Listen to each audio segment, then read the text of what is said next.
Good morning, Dr. Adrian. So, as it turns out, I am not a great filmmaker.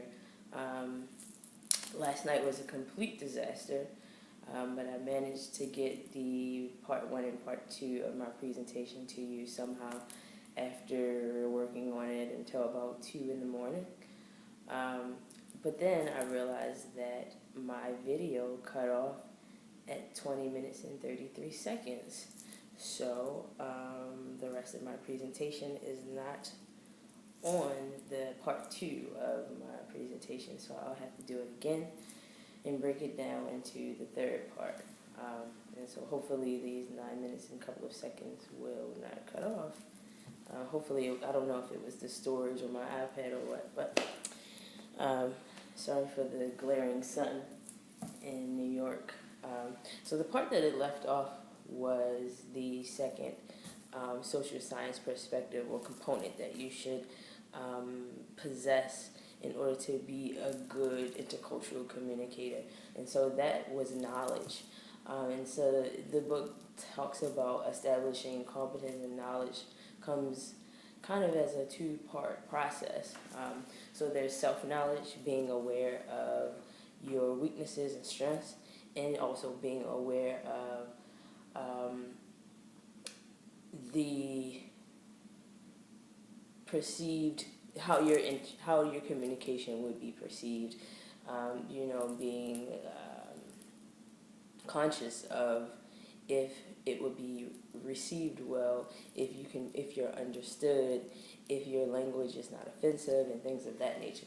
And so the other part of it is other knowledge, which is the knowledge and awareness of how others behave and think, which certainly they go hand in hand, because if you have an understanding of how others think and behave, then you will be able to communicate effectively, and also have that self-knowledge to know how to communicate with them based off of their way of thinking and behaving. So the book also discussed that the best way of actually gaining knowledge as an intercultural communicator is just by establishing a personal bond or relationship with a person. Like, there is no actual way that a book would ever be sufficient enough to tell you how to communicate with a person interculturally. So another sort of knowledge that you should have is linguistic knowledge, and that is the knowledge of knowing other cultural languages outside of your native one. For instance, I feel actually that in this day and age it's very important to kind of hone in on learning other languages. Even some jobs are kind of leaning towards making certain positions mandatory for you to be bilingual and things like that. And, those jobs pay more, and it just allows us to, one, show the sensitivity of, being interested and motivated to learn other people's way of life and culture. And it allows us to be effective in our communication with them when we are able to communicate with them in the way that they know how to communicate and meet them where they are, certainly. So the next component that the book describes as a good behavior or trait to have as a good communicator interculturally is attitude. And it was just mentioning that having the right attitude is important. You must have an open mind, empathy, and tolerance towards others during intercultural communication. So,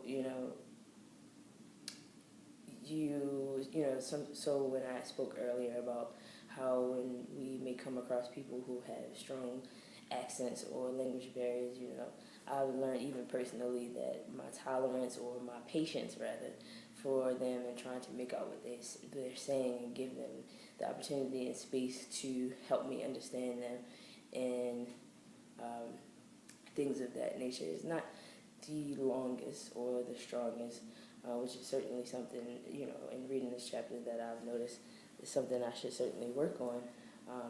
But there is an exercise called the DIE exercise, and so that acronym stands for a strategy that can be used to determine if you're communicating well. And so that means that you should be communicating descriptive, interpretive, and evaluative, all on those levels. And that is, those strategies will help you communicate on a good level with your colleague or counterpart or something of that nature, to let you know that you are communicating effectively with them. So the last component of being a good intercultural communicator is behavior and skills. And so the book mentioned that it's important to be aware of your own behavior and skills as well as other cultures. Also goes on into outside of the social science perspective, but the interpretive perspective, having a competence in context, understanding the context of communication. For instance, understanding that there is physical language or gestures and things like that we actually all have in common. For instance, laughing or smiling or even crying, like those are languages that we kind of share alike, across the globe, and we should know and understand that those languages speak to the same feelings or emotions. Another perspective that it mentioned was the critical perspective, competence for whom. And so that mentioned how an individual's competence may be limited based on their economic or political and historical context. For instance, earlier in part one, my friend and I, we discussed about people holding power and how they're desensitized to being willing and able to learn other cultures and show an interest in things that are outside of their comfort zone and their element of their status in life. And then there's intercultural alliances. And so that is just explaining how establishing a relationship and a bond or a connection with persons of different cultures, given the understanding of their differences of power and history between parties and things, between each party. For instance, we should, essentially establish a friendship, with these people, not just, pick their brains or want to learn their culture, just because, and that kind of goes back to the whole motivation thing. And, learn, about everything, that they are willing to share. And again, going back to part one of my discussion with my friend, I personally find that discussing food or music and things like that are kind of like those things that bring people together, especially music.